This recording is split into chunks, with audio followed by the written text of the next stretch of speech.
asalaamaaleykum suñu mbokk internet yi nga xam ne yéen a safo di seetaan Nassirou TV nuyuwaat nañu leen ziar leen ci àjjuma ji di nuyu kilifa diine yi nga xam ne nag ñu ngi ci Sénégal rawatina sax waa jàngu bi di am mbégte ñëw jàkkaarloo ak yéen nu ñu koy defee saa su ne rek bu ñu àndee ak yéen ci seen émission bi di xew-xewu semaine bi ñu naat cee tënk lépp loo xam ne rek xew na ci semaine bi waxtaan ci ñu ciy dalal chaque fois rek ñi nga xam ne ñoom lañ ci yàndal muy Souleymane Gadiaga nekk coordonnateur des Arabisants fii ci Sénégal ak ki nga xam ne mooy imam Mohamed Niass nekk imam grande mosquée bu Almadi tonton Gadiaga ñu ngi lay nuyu di la ziar di rafetlu waxtaan bi nga xam ne ñu ngi koy ànd ak yow saa su ne ñu bàyyi la nga nuyu ak ñi lay seetaan. soxna Ngoné maa ngi lay fay di nuyu imam Mohamed Niass di nuyu ñi nekk ci wàllu xarala gi di nuyu sénégalais yi ñuy seetaan ci biir ak ci biti di ñaan yàlla bisu àjjuma bi luñ ci julli ak lu ci jaamu yàlla na yàlla nangul ñu ko jërëjëf. comme ni ma leen ko waxee woon itamit duñ ci wet benn yoon dañ ci ànd ak imam Mohamed Niass imam ñu ngi lay nuyu di la ziar ci àjjuma ji di la jox sa wàcc waaye it ñu bàyyi la nga nuyu ak internetu Nassirou yi nga xam ne ñu ngi seetaan. bismillahi rahmaani rahim alhamdulillahi rabbil alamin wasalaatu wasalaamu ala sayyidina muhammadin sayyidil awwalin wal axirin wa ala alihi wa sahbihi wa sallama tasliman kathiran ila yawmi ddin amma baad soxna Ngoné ñu ngi lay fay ci nuyu bi nga nuyoo muy nuyu islam muy asalaamaaleykum wa rahmatullahi taala wa barakaatu te mooy ñaanal nga ñu jàmm jooju ñu ngi la koy ñaanal di la wax ne waaleykum salaam wa rahmatullahi taala wa barakaatu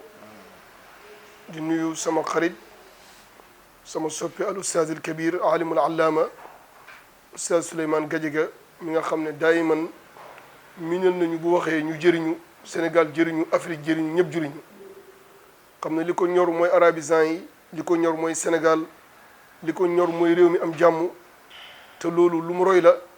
ndax fi mu teg tànkam fi la mag ñu baax ñi tegoon seen tànk ndax bu ñoom noppee rek problème am ñi war a wax tamit bu ñu waxut problème am moom nag moom ahlan li zalika bokk na ci ñu war a wax te li muy wax ci macha allah mi ngi jubal nit ñi comme ni nga ko waxee maa ngi commencé sama wax di nuyu suñu kilifa yi kilifa diine yi xalifa généraux yi jàngu bi képp koo xam ne nii sénégalais nga wala képp koo xam ne yaa ngi seetaan Nassirou TV di ñu topp ci leeral bii nga xam ne ñu xew-xewi jamono bii nga xam ne ñu ngi fexe di jéem kem li ñu yàlla xamal ci li xew ñu jéem a wax lan la ci yàlla wax lan la ci yonent bi yàlla Muhammad sallallahu alayhi wasallam wax lan lañ ciy conseillé doomu aadama yi nekku na nekk ñoo fi ëpp xam-xam waaye dañuy bëgg a partager ak sénégalais yi pour ñu gën a gindeeku pour ñu gën a xam fi ñuy teg seen tànk ñu yéeni ci jaamu yàlla kon loolu la ñu ubbee di ñaan yàlla mu defal ñu tawfiix ci jotaay bi asalaamaaleykum wa rahmatulahi taala wa barakatu. incha allah Niass comme ni nga ko waxee rek seen émission xeexu semaine bi nag dañ koy tënk Serigne Souleymane yow lañ ci dooleel ñu gis ne nag tey jii dëkk bi xëy na tàng fi ñu jamono jii ñu wax ak yéen université Cheikh Anta Diop étudiants yi ña ngay xeex waaye ci Assemblée nationale ña ngay pare wote ab loi boo xam ne dañu ne rek dañu koy def ci loi bu bees la ci tëralin yu bees yi ñu ko waa M2 waxee ne loi Macky Sall la ci dëkku Macky Sall la gis nañu daal fi mu ne nii lu ci bari dañ ko qualifié de terrorisme mu tax gis na xam nañu lan mooy terrorisme xam lan moo ko tax a jóg mais ñoom daal tiitaanga gi mooy dafay tënk ñëpp te it tamit ak imam dina ci dellu si waat léegi nee nañu sax sëriñu diine yi tey jii seen bakken mi ngi ci xoot sa gis-gis par rapport ak loi bi nga xam ne ci jamono ji ma nga assemblée nationale. jërëjëf soxna Ngoné xam naa commentaire boobu moom commentaire bu reelu la man dafa may reeloo franchement parce que ci li ma xam ku ne xam na ne réew moom buy dox même les lois constitutionnelles yi nga xam ne ñoo gën a stable maanaam ñoom sax dañuy toll ci jamono dañ leen di xoolaat dañ leen di defaraat pour ñu gën a dëppoo ak jamono parce que loi lu ñu bind la rek teg ko moom du soppeeku mais comme nit ñi nga xam ne ñoom lañ koy appliquer aussi dañuy soppeeku jamono dafay changer toujours da ngeen di gis ñuy soppi ay loi di def ay référendum loolu c'est partout dans le monde su ko noonu lay demee suñu réew mi nag di Sénégal ku ne xam na ne dafa nekk ci benn espace géographique boo xam ne dafa yëngatu te bu ngeen seetee bu ngeen ku ñu am seetlu danañ gis ne fan yi weesu am na ay experts ak ay nit ñoo xam ne seen xam-xam dañ ko certifié ñëpp xam nañ ne lu ñu waxantu ñaare ñuy wax ne Sénégal muccul muccagul ci wàllu terrorisme ndax te yaakaar naa loolu sax lu yomb a comprendre la ndax gis nañ réew yu ñu sës rëkk ak suñu frontières yi ku ne xam na ni mu demee ndax Afrique noonu la ko yàlla bindee nit ñi dañoo jaxasoo li ñu naan porosité de frontière maanaam dafa yaraax goo xam ne même contrôler ko yombul te xam naa ne yow journaliste nga xam ngeen ne année yi weesu jàpp nañ fii ci ay hôtel sax ay nit ñoo xam ne ñi koy jóge ci yeneen réew yooyu te bi ñu gëstoo gis nañ ne ñooñu ay terroriste lañ te Sénégal xamul woon loolu prévoir wuñ woon dara ci lu mel noonu ci suñu loi jàpp naa ne daaw xaw ma daaw jeg bu ma fàttalikoo jamono yi Ismaïla Madior Fall nekkee ministre de la justice am na sax ay loi yu ñu génnee jamono yi fiy àtte xale yooyu nga xam ne dañ leen a jàppoon ñi demoon nañ ba ca Boko Haram ñoo ko avoué seen bopp voilà non Imam Ndaw sax xëy na moom kon loi yoon setaloon na ko waaye am na ci ñoo xam ne ñi ñu condamné déjà ñooñu lañ mën a wax ne ñoom yoon lan seen kaw maanaam yoon firnde na lañ def kon ku ne xam na ne loi Sénégal yi yu bare bari préparé wuñ ko pour jàkkaarloo ak yenn phénomène yooyu yoo xam ne dañ ko daan dégg rek léegi nag bi ñu gisee ne dugg si na Afrique du la ñëw ba egsi ci suñu réew yu ñu taxalool ñu dem ba suñuy doom ñu leen di dégg ci yu mel noonu te ñu doon ay citoyens sénégalais ak fu ñu mën a dem am nañ sañ-sañ ñibbisiwaat seen réew ñu ne nag kaaraange réew mi moom ndax Sénégal réewam jàmm la kenn du ko foye loolu nag responsabilité bu président de la République la responsabilité gouvernement la parce que gouvernement askan ñoo koy tànn jël seen lépp teg ko ci loxoom ne ko fexeel ba ñu am kaaraange comme niñ koy dénkee seen yeneen soxla yi mais comme wàllu kaaraange la ñuy wax kaaraange googu ñu ko dénk nag ci gouvernement bu responsable du ko foye mais malheureusement Sénégal dafa nekk réew moo xam ne dañu am opposition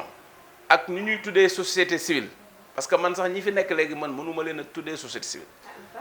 li tax mënuma leen tuddee société civile mooy société civile boo xam ne dafay demander souvent départu sax président boo xam ne dañ ko fal démocratiquement société civile boo xamante ne day ànd ak opposition société boo xam ne amul dara loo xamante ne lu positif lu am ci réew mi mu nangu koo taxaw wax ko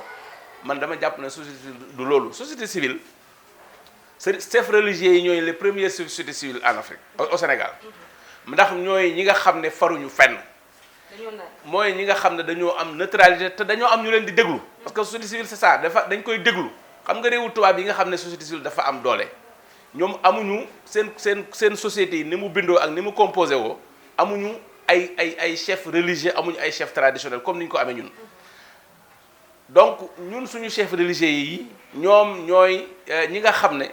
ñoom la ñuy tuddee ñi nga xam ne ñooy ay régulateurs sociaux boo demee ci tubaab yi ay société civile yu am doole fa nekk donc ñun sëriñ si lañ gëm ñu def leen ay régulateurs sociaux ñooñu ñoo nekk ñi nga xam ne ñoom la ñu tuddee mais ñi ma gis tey Sénégal nga xam ne dañ opposition rek la ñuy àndal di jot ay financement muy jógee bitim réew wallahi bu fekkoon ne dañ leen di gis ñuy wax njariñu Sénégal heure bu ñu wootee Sénégalais yi génn waaye fii société civile mosu fi génnee Sénégalais yi toujours dañuy ànd ak parti politique yi pour que ña ànd ak seen militants yooyu mën a génn te toujours bu ñuy xas nag politiciens yi la ñuy xas parce que nee nañ population bi alors ànduñoo ak ñoom li ñuy def dañu not population bi dañoo sonn di wax ci turu peuple bi te peuple bi moom bu tànn jotee dañuy tànn donc loolu parenthèse la woon rek pour leeral man sama position ci société civile mais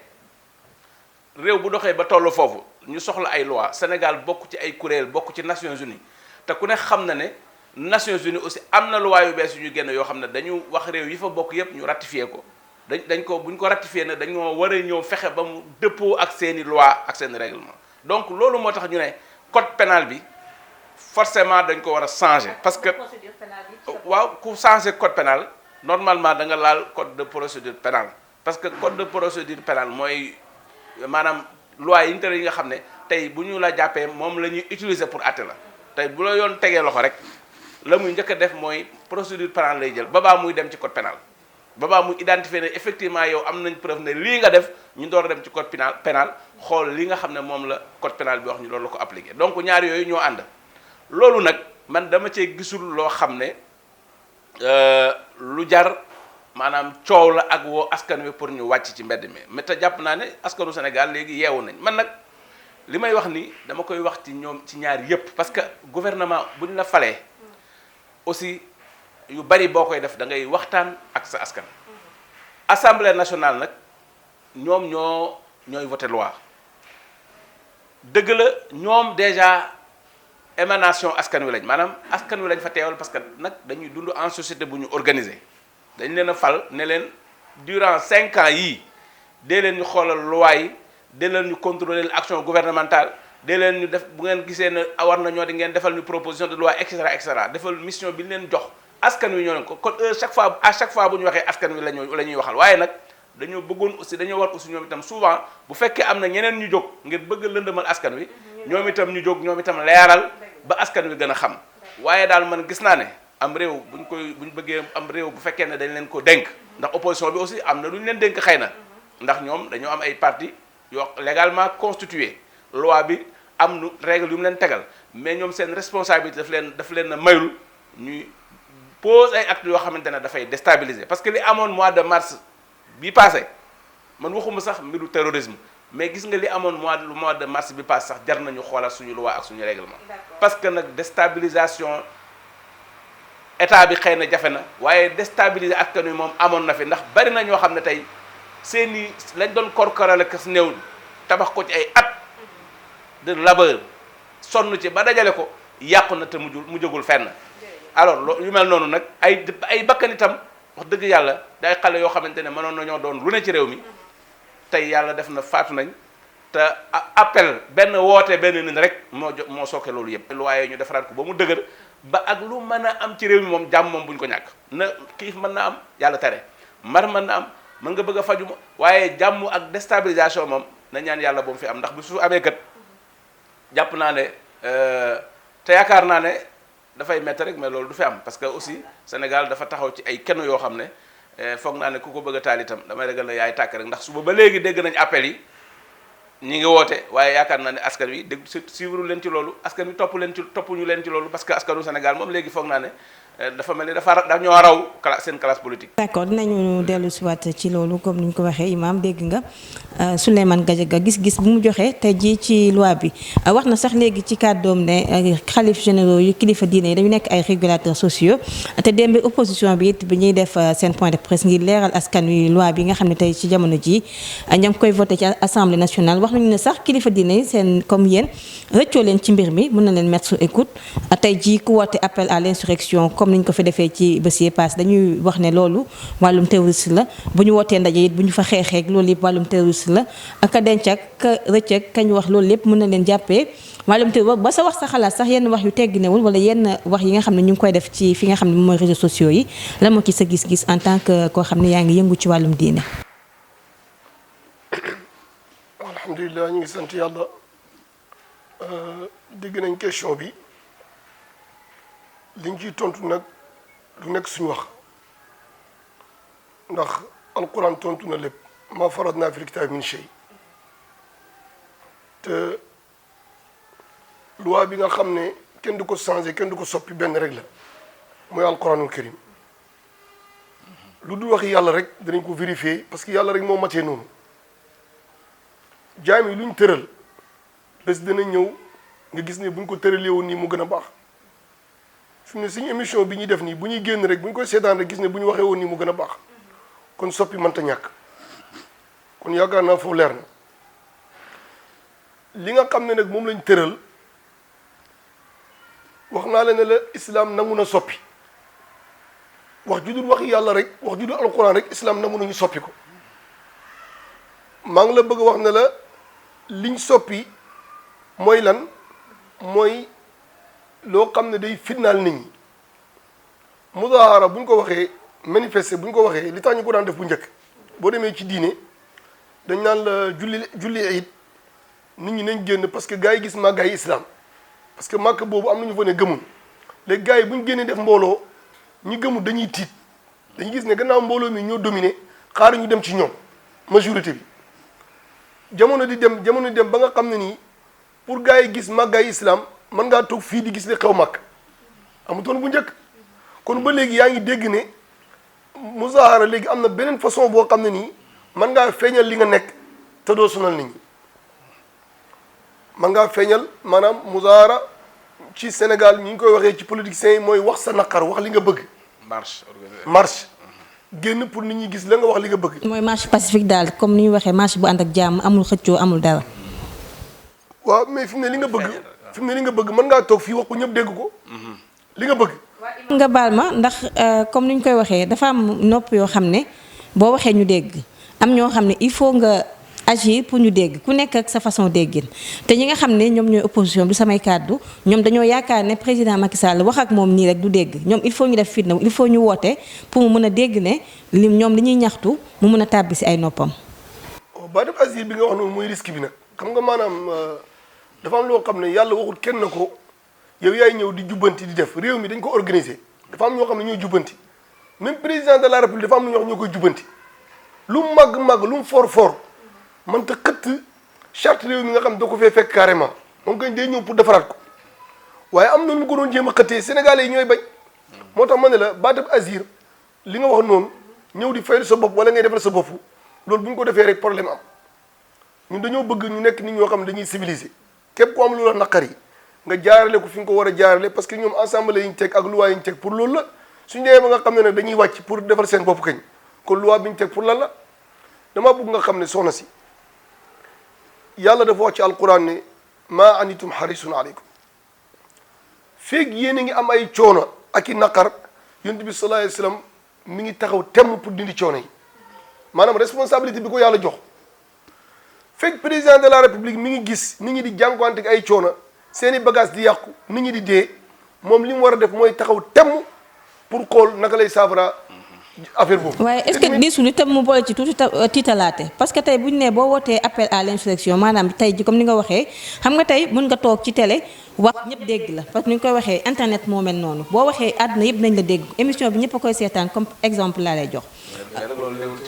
waaw mais comme xam nga wax nga léegi sëñ Souleymane ne loo gis dañ koy waxtaanee tey ñoom li ñu jàpp mooy dañoo wañ seen loxo parce que état bu Sénégal noonu la ñuy wax noonu lañ ko mën waxee ñoom ñoo am majorité ci assemblée nationale amul benn loi boo xam ne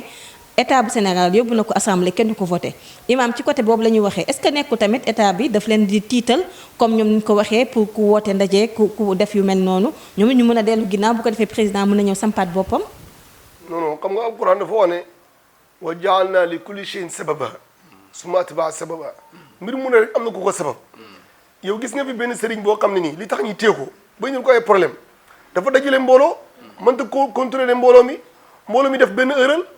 bu ñëwee jumaa ji tey may responsabilité bi gis nga ñun dañuy wax ñun duñu ay man du ma politicien man dama lay wax politiciens yi ak nit àdduna yi li ñuy wax lu ci yàlla wax pour gindi Sénégal yi yonent bi sallallahu alayhi wasallam dafa wax ne kullukum mas'ulun wa kullu mas'ulun wa kullu ra'in kullukum mas'ulun kullukum ra'in wa kullukum mas'ulun an ra'iyati maanaam fi mu nekk nii kenn ku ne lañ la dénk yow yaa amee responsabilité bi yow lañ koy laaj tey jii boo digoon tey boo oote woon gàmmu tey nit ñi ñëw payi bu ñu ootee gàmmu ñëw dañuy def ay sarax pour nit ñi ñëw ci jàmm dem ci jàmm parce que xam nañ ne lu ci jot nit ñi rek ñoom ñooy ñi nga xam ne ñoo oote ñoom la uysi gis nga affaire yi oote ak incarné dara soo koy def da ngaa war a jël ses responsabilités suñ demee ba nga xam ne nag nit ñi fi nekk nii dañoo commencé benn affaire bu garaaw a garaaw ñaari baat ñetti rek ñu génn ci télé bi di taal ay pono di wax ay wax yu ñaaw di yàq affaire yi jàmbur loolu affaire yi banditisme la loolu ak ay manifeste bokkewuñ dara loolu laa la wax ne façon boobu islam daf koo bañ képp koo xam ne yaa ngi aar nit ñi il faut nga aar seen alal aar seen réew aar seen ñi nekk ci sécurité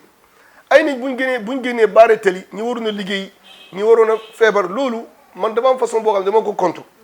mooy manifeste yi gars yi def man dama ko contre man damaa gis ne waye di la laal waye di te gis nga danaa la waxal benn wax boo xam ne bëgg naa Sénégal yëpp dégg ko rawatina Afrique gis nga politiciens yi bu ñu deful attention réew mi léegi tey nit yi diine jël ko parce que boo xoolee ñi mën a xalaat ñëpp gis nañ ne kaddu gis ne nii ak personnalité bi ak dal gi ci nit yi diine yi la ko nit ñi sémb parce que ñoom échec nañ xam nga lu tax am na jamono yu passé rek ñoom mënatul ci réew mi dara bu sëñ bi ma ko bëgg wax doon du baax loolu yëpp du samay wax ay preuve la yoo xam ne dafa tegu suñu karaw ñu war koo nangu xam nga lan moo ko waral parce que liñ leen dénk lañ bëgg a foyee léegi bi ñu ko bëggee foyee mu ëpp leen loxo donc ñoom ni ñuy jëfandikoo baaxul parce que ñoom bi ñu leen bàyyee seen biir dem nañ ba nga xam ne mbir mi attanatuñ ko dañoo daw nag ñëwaat ci ñun suñ kilifa yi wax mbir mi dal kon loolu am na lu muy findeer mooy ne seen façon bi ñuy jëflante nii dañ ko war a dalal ñu jéem a déglu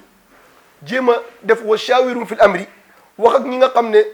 lañ amee mooy wax ji nga xam ne moom la yàlla wax ne du lox te du sensé fi may tënkee mooy ne yàlla am na lu mu wax ci alquran mu ne wala taziru waziratun wizra uxra bàkkaari kii di ko enu ku nekk ak sa bàkkaar ki toj moom bu ñu ko gisee rek kooku la ñu war a téye ki yàq bu ñu ko gisee rek moom la ñu war a téye waaye xam nga tey benn manifester boo xam ne ni ay 1000 personnes ñoo ci génn yaa ngi dégg xamoo kuy yàq xamoo kii def loolu dafay mujj tënk ci nit ki ne ki ko oote rek ki sabab rek moo amee responsabilité bi te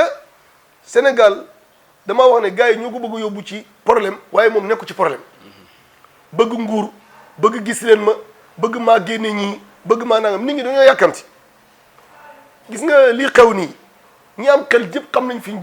jëm ak lan moo ko waral mooy ne am na luñ jublu am na luñ dëdmal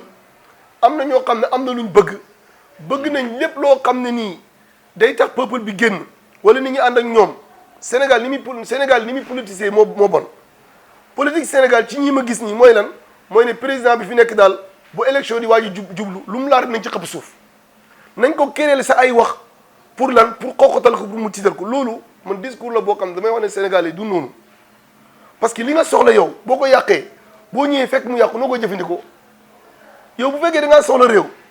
jot ci réew mi fekk réew mi stable jot ci réew fekk réew mi dóom la noo koy jëriñoo yow kañ yëre bi boo koy jot di ko sol da nga war a fexe mu passé du français wu mu rafet am parfum waaye yëre bi nga koy jotoon yow xotteeku na kon jarutoon nga koy jot donc gis nga loi bii nii gars yi wax islam position islam laa la ciy wax mooy ne yàlla moo wax ne nañ aar nit ñi aar seen alal aar seen deret aar seen nangam te lépp loo xam ne kaaraange la xam nga ba léegi ñoom dafa mel ni test yi ñuy liir nii dafa mel ni dégguñ ko parce que mbir kañ boo ko déggee war ngaa nekk koo xam ne da ngaa war a comprendre mot bi carrément lu muy firi waxuñu leen ne la bul def dañ ne la boo demee bay def na nga am capacité xam ne li ngay def yow yaa jël responsabilité lépp lu ci xew ci lu ñaaw yow yaa koy gàdd te tamit audit bu amut kenn ku ne def li la neex waxoon naa la fii ci jàngale islam ne la yàlla dafa wax ne ku rey nañ ko rey ku rey nañ ko rey arab bi ne yonent bi si diine bi jaaxal nañu ku rey ñu war koo jéggal wala mu joxe dee waaye nga ne nañ ko rey ñaari bakkan dem kon yonent bi yow da ngay focc bakkan yi mu leen déedéet alqatlu anfaalil qatil rey moo gën a dàq rey parce que ki bëgg a rey bu ko leeree ni bu reyee ñu rey ko dutu rey ki bëgg a sàcc wala mu bëgg a yàq réew mi wala mu bëgg a def yëfi caaxaan bu ko leeree ni bu defee lii am na lu koy xaar daan bu koy xaar dana ragal c'est que maanaam affaire yi loi ak affaire yi jamono yonent bi sallallahu alayhi wasallam ba léegi affaire yi audit ak tegal nit ñi ay frontières yoo xam ne buñ ci jéggi ak organisé wu loolu islam daf ko nangu saxal ko ku ci opposé wu nag da nga cee gisu sa bopp wala nga bëgg ñu defee ko ni mu la neexee loolu man loolu la am ci lu may conseil sénégalais yi bu man daal li may ñaan mooy nit ñi xam nañ liñ bëgg opposant bi xam nañ liñ bëgg sénégalais yi ñoo war a régler sénégalais yi ñoo war a dal sénégalais yi ñoo war a gën a delloo réew mi njukkal respecté kilifa diine yi dafa am loo xam ne bokk ci respecté kilifa diine yi xalifa généraux yi itam ñu leen di ñaan gannaaw mbir mi su tàngee ñoom la ñuy yaakaar ñuy teel a wax ñu bañ di noppi lépp loo xam ne gis nañ ne muy opposant muy gouvernement muy nangam lépp loo xam ne gis nañ ne lii teguwut ñu teel ci addu parce que mbir mi seen loxo lay mujj këpp te yëkkati loo xam ne leer na la ne affaire yi caaxaan kese la loo xam ne yow dénkuñ la ko sa yow nekku ci mbir moo xam ne sax boo seetee ba seet ci nga xam ne nii jàng nañ histoire internationale da nga gis ne jógewu Sénégal xam nga li bon mooy communication xam nga man gouvernement Sénégal lenn rek laa leen di condamné communication bi dafa des communication zéro parce que nga baal ma mbir mi du Sénégal kese ñoo ko def pourtant mais am na ñu xamul loolu. waaw mais est-ce que ñi ko def waxtaanuñu ak askan wi def ko seen xel ba tam yëf yi du leen bett parce que boo toogee nii rek benn bés dégg na tey jii suba ci assemblée nationale ña ngi fay voté benn loi loolu dina xaw a tiital nit ñi de. xam nga Sénégal dafa am ñu koy aar am ñuy aar Afrique am ñuy aar adduna bi ay mbootaay la yoo xam ne nii Sénégal fii am na ñu ko dégg am na ñoo xam ne Sénégal ak lu dul Sénégal lañ leen dénk ñuy saytu seen jàmm am ñoo xam ne nii mbootaay goo xam ne adduna bi lépp seen jàmm lañ leen dénk ñooñu nag buñ dogalee dara gis ne Afrique kat pour ñu sàmm ko il faut ñu def nangam ak nangam ak nangam ay borom yi xam-xam wax ci say naw li yëpp def ko yow nga bëgg koo def ñu commencé changer wax ji naan da nga ko def ngir sa intérêt sa nangam ak nangam te boo waxee di ñu dañ naan sëñ bi day politique wala déedéet parce que mbir boo ko xamul mënoo cee wax mbir buñ la ko indilee balañ cee wax da ngay xool mbir mi fan la jógee ban yére la sol ban couleur moo ci nekk nga saytu ko bu baax a baax su ko defee boo ciy wax yow da nga fekk ne am nga expérience li ñuy wax am na ñoo xam ne dañuy nax peuple bi suñ bëggee nit ñi ànd ak ñoom rek dañuy changer wax ji te changer yooyu noonu respecté wu Sénégalais yi respecté wu islam bi ngay waxee parce que yow xam nga ne li ngay wax demeewul noonu kon ñu ngi ñaan nit ñi nañ gën a am personnalité Sénégalais yi tim tey wane nañ ne ñoom fitna bëgguñ ko wane nañ ne ñoom fi ne yëkkati leen du yombati wane nañ tim fi ne ñi ngi gën a comprendre waaye li ma bëgg a ñaan li may ñaan rek mooy communication bi gën a leer ci bopp nit ñi ba pare nit ñi gën a am discipline gën a dal gën a tey képp koo xam ne mi ngi lay oo génnal ci naaju tàng wi génnal yuuxu génnal sànni xeer génnal nangam loo xam ne yow doo ci fay dépense doo ci fay courant doo ci fay ndox loolu waaye di la kon ñu ngi ñaan yàlla may ñu nit ñoo xam ne ay nit ñu am personnalité lañ duñ sànq seen temps ci loo xam ne du jër dara parce que loolu day delloo économie réew mi.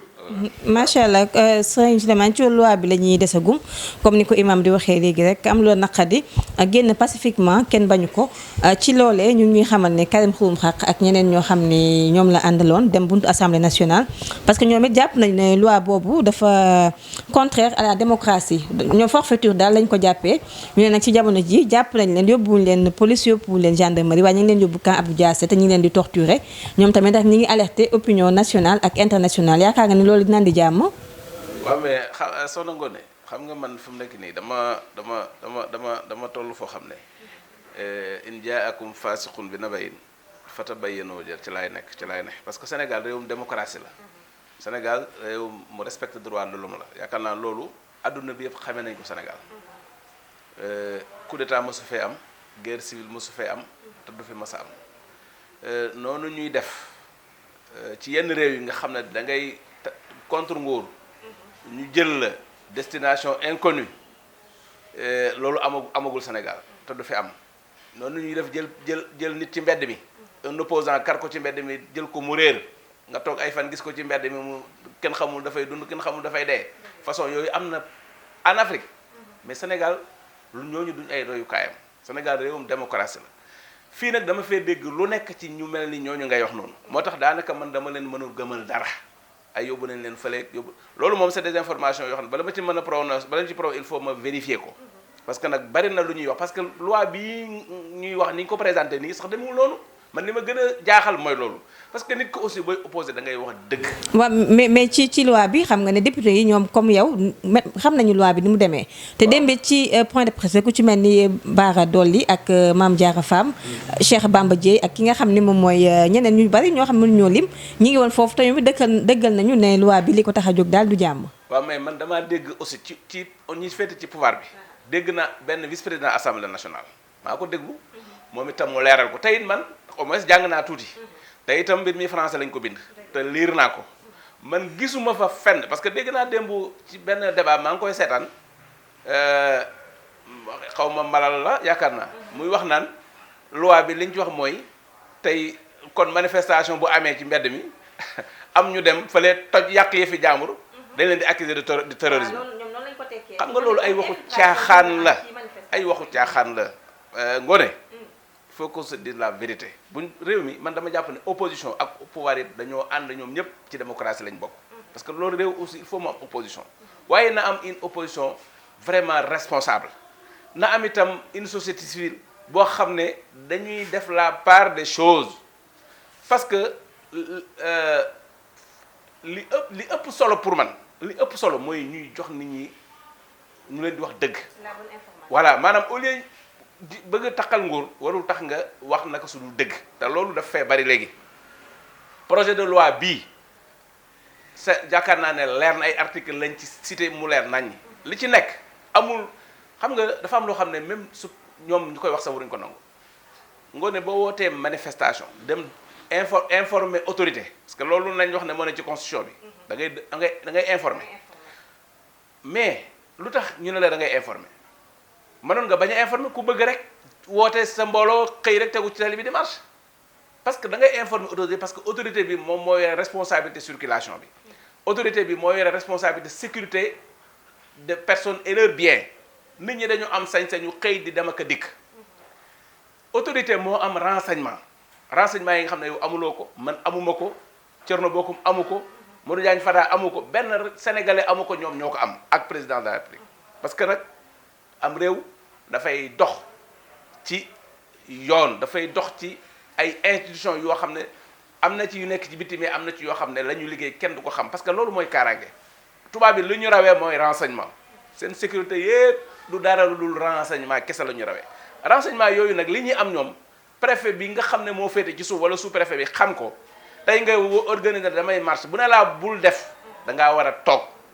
parce que lim xamuloo ko léegi nag bu ne boo ne yow damay marche soit ñu autorisé wala ñu bañ ma autorisé dem marche comme li fi amoon mois de mars mais woote sa woote ak Sénégal yëpp génn am ñoo xam ne xëy na sax yow mënoo leen a contrôler dañuy raxaloo ci yàqal ay jàmbur mais boobu responsabilité nag il faut ñu réglementer ko il faut ñu tënk ko loolu lu ci am na lu ci loi boobaa dañ la koy appliquer yow mi ko woote lii mooy wax ji ñun waxuñu ne man loi bi li ma ci gis bopp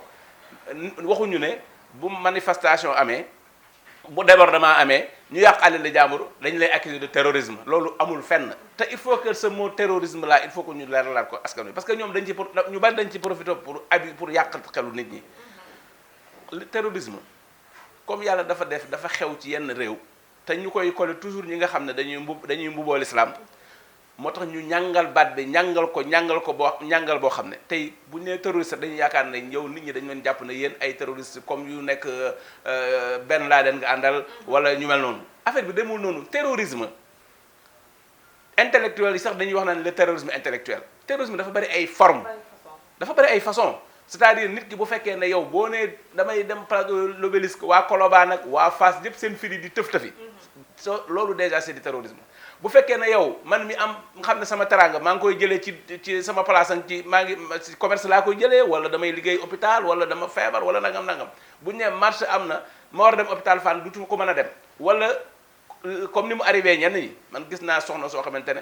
ci sànni xeer yu ñuy sànni ci manifestation yu am avenue Général de Gaulle fi ci la ñàkkee bëtam te da doon dem hôpital sax dafa feebaroon teg ci xeer bi ci oto bi la ko fekk donc dama jàpp ne dans une société civilisée dafa am loo xam ne ñun ñoo ko war a waxtaane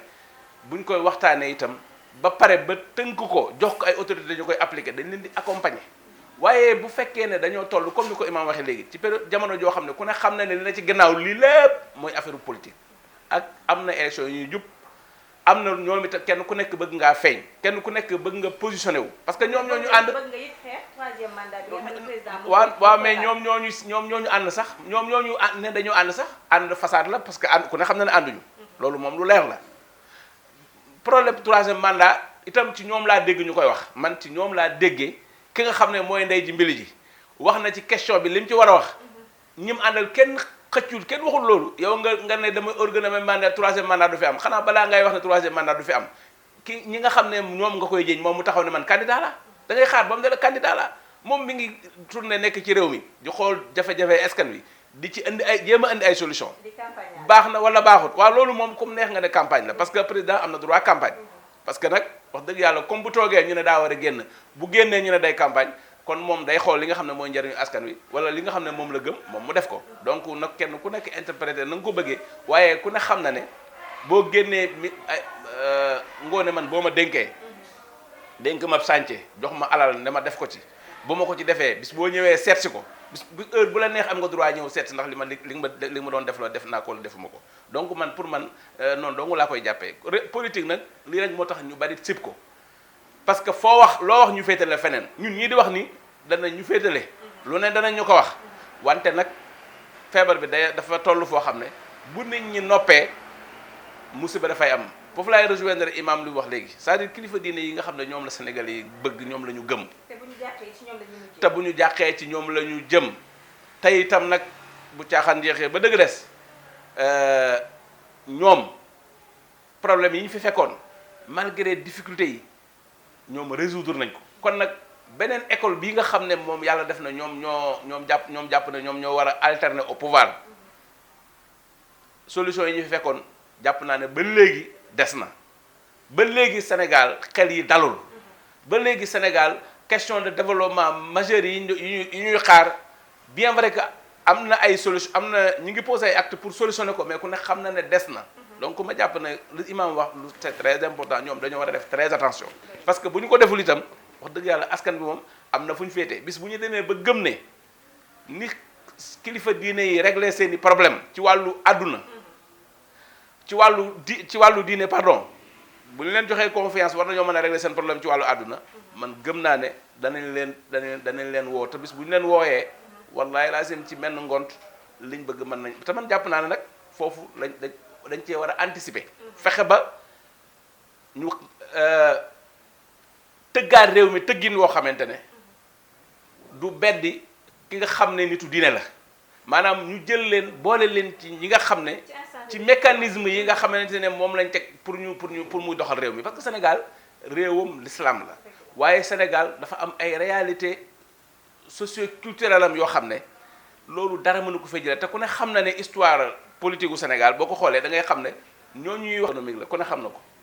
boo demee Taïba Niassène noonu boo demee Touba dëkk boo gis muy penku kilifa diine tey nekk na pôle économique nekk na pôle religieux nit ña fa nekk yar ak teggin am fa ñuy dund ci jàmm ak salaam ku bëgg a rëcc sax fa ku di njaaxum sax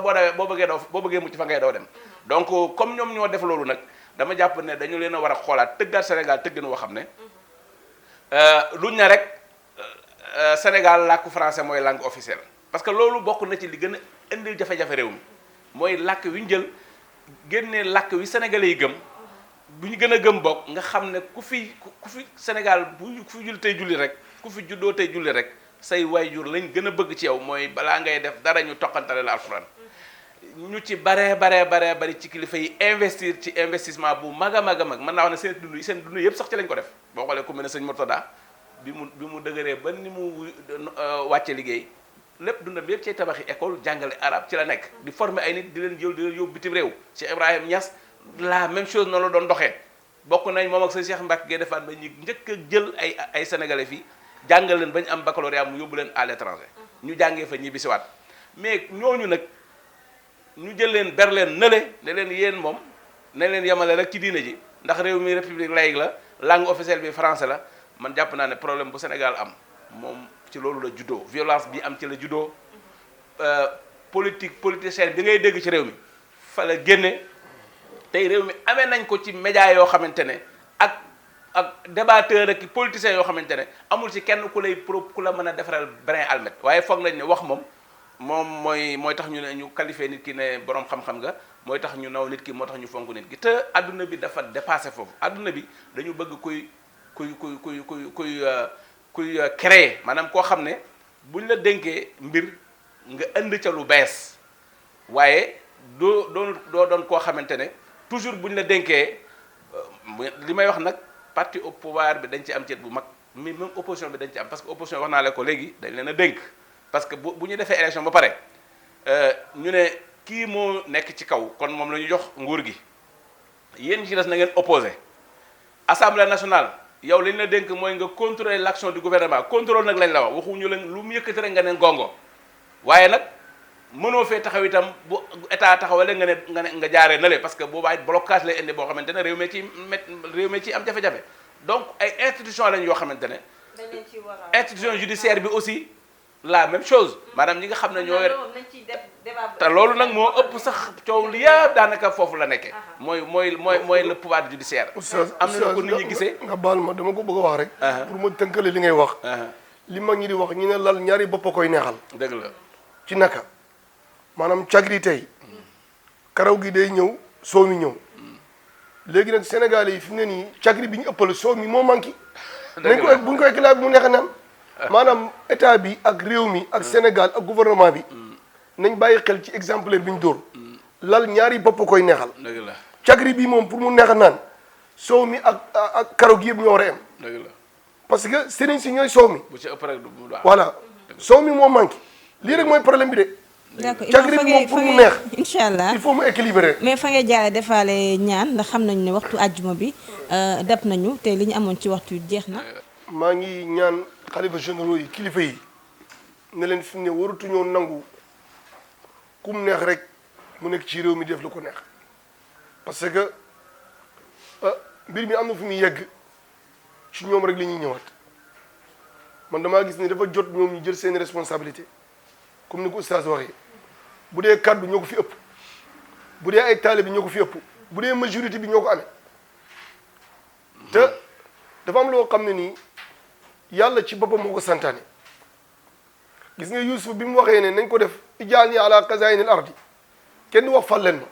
waaye Yuusuf li tax mu ne nañ ko jox mbir mi dafa xam ne moom moo ko fa man te su ko bàyyee affaire bi yàqu mbir nag bu la leeree ne yow lii yow rek yaay solution bi te soo ko bàyyee mu yàqu da ngaa war a wax du kersa wala du nangam ak nangam mais da ngaa war a joxe ndigal réew mi fi mu ne foofu la toll dama la wax ne gars yi bu ñu yéexee léegi mbir mi génn seen loxo ndax li ñuy def nii façon bii di wan suñ doom yi ay génn di xeex yow ko bëgg a jël réew nga xëy suba teel wala xool programme yi réew mi wala lire journal wala teg sa programme war a seet ay bailleurs de fonds indi leen ci réew mi wala xool nawet bi naka lañu def pour nit ñi am jiw war a xool amoo dara loo tal lu may wàcci sol blouson dem bunt ensemble di xeex est-ce que ku mel nii yaakaar nañ ëllëg mu mën a jiite Sénégal xeex boo xam ne du mbir mi du mbiri doole gis nga islam ci boppam moo nanguwul dara ci doole dara ci doole loolu du exemple boo xam ne danañ ko rafetlu daal ñu daal li ñu bëgg mooy koo xam ne mi ngi indil jàmm mi ngi indil économie bu baax mi ngi indil ay xel yu baax mi ngi toog ci biir néegam di génne ay xalaat yoo xam ne ñëpp ñoo ciy jëriñu parce que yow affaire bi liir nga ko mais génne def discours sa xel lañ soxluñ doole ji doomu aadama du jëmm ji xel mi la du jëmm ji de du génn dox génne ay doole non non xel mi la am na koo xam ne xelam ci lay waxee li nga xam ne ni doole ju bëri la waroon ne xel mi mooy génn nit ñi d'accord ci waaye nag su fekkee doole ngay defee kii defee xel da lay man de moo tax daal man fi may tëjee sama kàddu mooy daal chagri bi daal nañ ko xoolaat waaw na soow mi bëri waaw wala mu tolloo waaw ñun nangu nañ sax mu tolloo waaye keroog gi nga xam ne moom lañ bëgg ëppal lii rek moo tax neexagul ba léegi al fop sëriñ si ak arabisants yi ak ñi nga xam ne xam nañ qaala Allahu qaala rasul ñi yëg di xam wa shaawirum fil amri parce que réew mi moo tëddee noonu Sénégal moo tëddee noonu Sénégal islam dafay am doole religion dafay am doole waxtu ñu ko deselee gannaaw rek conséquences yi feeñ te yàgg-yàgg wala aqibatu lil muttaqin mujjantellement bi fin bi ñi ragal yàlla rek ñoo koy mujj te ñoom ñooy solution bi kon ñi ngi tàggatoo fii di ñaan yàlla émission bi lépp lu ñu fi wax yàlla def mu jëriñ di ñaan yàlla mu nekk yéene jaamu yàlla di ñaan yàlla mu def ci jàmm Sénégal ci jàmm di gën a fàttali nit ñi ne leen corona bi dañ ko gën a moytu bokk sax ci civilisation waxtu mel nii feebar am lii dafa xeebu daal sincèrement man ñi génn def ay minutes man dama leen a xaw a xeeb parce que bu dul dara sax ñi am xel di xalaat danañ xam ne réew mu Sénégal adduna fi mu ne lépp ñi ngi moytu rawatina Sénégal docteur yi ba léegi moom ñi ngi wax naan corona baa ngi fi corona baa ngi fi loolu waroon naa tax nga toog sa bureau def sa déclaration boo xam ne képp koo xam ne gis na xam ne kii de li nit ñi di moytu mi ngi koy moytu dafa bokk ci respecté Sénégal yi quoi waaye soo génnee oote mbooloo moo xam ne nii période biñ nekk dañ koy moytu léegi yow sa civilisation anamu c'est respecté loolu rek mënoo naa tax ñu arrêté nit te soo ko waxee ñu ne complication la kër docteur ne nañ tere nañ mobilisation yu demee nii parce que kii ñëw xamoo lan la feebar dafa am ci àdduna bi yow nga ñëw oote ko léegi man damaa bëgg a laaj benn question rek bala maa tëj léegi Sénégal dafa am ñu ko dénk wala kum neex def lu la neex la. bonne question parce que loolu lay mujj niru. bonne question al foog nag ñu bàyyi nit ñi gouverner loolu mënta ne. mënoo teg gouvernement ba pare kenn ku ne nga dénku li nga ko dégg ba pare di violer loi bi nu mu la neexee ne kenn du la wax dara il faut nit ñi am discipline. il faut nit ñi gën a dal gën a teey moo tax Yonent bi sallallahu alayhi wasallam mu ne utal ut bu rafet rek utal ut bu rafet soo utee ut bu rafet rek yàlla dana la may fi may tëjee mooy hadis bi nga xam ne maa ngi koy fàttali ñëpp mooy Yonent bi sallallahu alayhi wasallam wax na mu ne adduna yëpp buñ dajee woon bëgg laa may loo xam ne yàlla noonu nee na non rek mooy am ñoom ñëpp tim buñ dajee woon wax wii yàlla wax non du sotti ñoom ñëpp buñ waxee non yàlla wax wii mooy am kon lan moo des mu ne nañ ut bu rafet rek bëggal ku la neex waaye bés dina ñëw ngeen taxoo defal lu la neex waaye dañu koy fay de. defal lu la neex dégg nga wax bi defal lu la neex waaye dañu koy fay. parce que yow sa mbokk bëggoo mu gouverner stable xalaatoo ëllëg yow ñu fay la loolu. kon nit ñi nañ bàyyi seen xel ci li ñuy jëf nañ bàyyi seen xel ci li ñuy wax. nañ bàyyi seen xel ne islam du julli ak or ak aj rek. islam mooy makaarimul axlaaq mooy jikko bu rafet. innamal umamul axlaaqu ma baqiyat fa in humu dhahabat axlaaqum dhahab. nit ñi seen jikko yu rafet rek moo leen fi bàyyi bu jikko bu rafet bi jeexee dara desutu fa te loolu yonent bi sallallahu alayhi wasallam indi yàlla nañu yàlla mën a def ñu roy yonent yàlla Muhammad sallallahu alayhi wasallam topp sunnaam yàlla jubal ñu siraatal mustaqim te yàlla musal ñu ci corona musal ñu ci fitna ma zahara minha wa ma batan kullama awqadu naara lil harbi atfaahu allah wa axiru daawaana an alhamdulillahi rabbil alamin wassalaamu aleykum wa rahmatullahi taala wa barakatu doomu aadama yi nga xam ne ñoom la yàlla def tey ñu ne ci ñoom ñoo ne ci ñoo jiitu askan wi muy pouvoir muy opposition dañoo war a bàyyi xel xadis bi yonent yàlla Muhammad sallallahu alayhi wa sallam waxta imaam jeexee ko léegi kama tuddi nu tuddaanu la xadis ba jeexee lu ci waaye di wax war nga ko xoolaat bu baax lépp luy indi fitna dañ ko war a moytu waaye ñi nga xam ne ñoo nekk au pouvoir itam lépp acte boo xam ne dafay indi fitna ñoom it war nañ ko moytu tey communiquer di wax ak nit ñi loolu c'est très important waaye ak lu mën a am lii nga xam ne moo fi xew muy loi bi ma gis démb parce que dégg naa démb bu assemblée sax benn député bu taxaw bu jigéen naan 2 milliards yi ñu wax ne ay agent de sécurité la ñu bëgg am fu ñu ko féetale te nag Soxna Ngoné ñun askan wi mënuñu bët bu set ñuy réclamer xam na ni li ñu am ci police doyut Sénégal découpage bu bees am na fi am na ay zones yu maanaam démographie bi ni mu yokkoo dafa yéeme surtout dans Dakar et dans d'autres régions ñu dégg vol de bétail dégg agression yi ñu soxla ñu renforcer ko population bi di ko ñaan bu ñu dugalee bu ñu dugalee 20 milliards xaw ma 200 milliards je ne me rappelle plus yaakaar naa 200 milliards ci budget bii di ñëw pour problème mu sécurité pour recrutement alors ñu bëgg am feneen fu ñu ko féetale loolu aussi wax dëgg yàlla dafa doy waar imam daf ne nañu bàyyi ñu fal ñuy gouverner bu bis élection présidentielle ñëwee wala élection législative wala élection municipale yi di ñëw kenn ku nekk woteel fa nga gëm nga woteel ko su gañee bu lépp loo xam ne gis na ne lii daf ko war a soppi boobaa moom it am na sañ-sañu soppi ko su ko sans tambour ni trompette coow du am man jàpp naa ne am réew noonu lay doxee boo indee sa programme proposé ko ne li fi ne baaxul bu la askan wi falee boo ñëwee la nga proposé woon comme nee nga loi yii nangam lii yëpp dara baaxu ci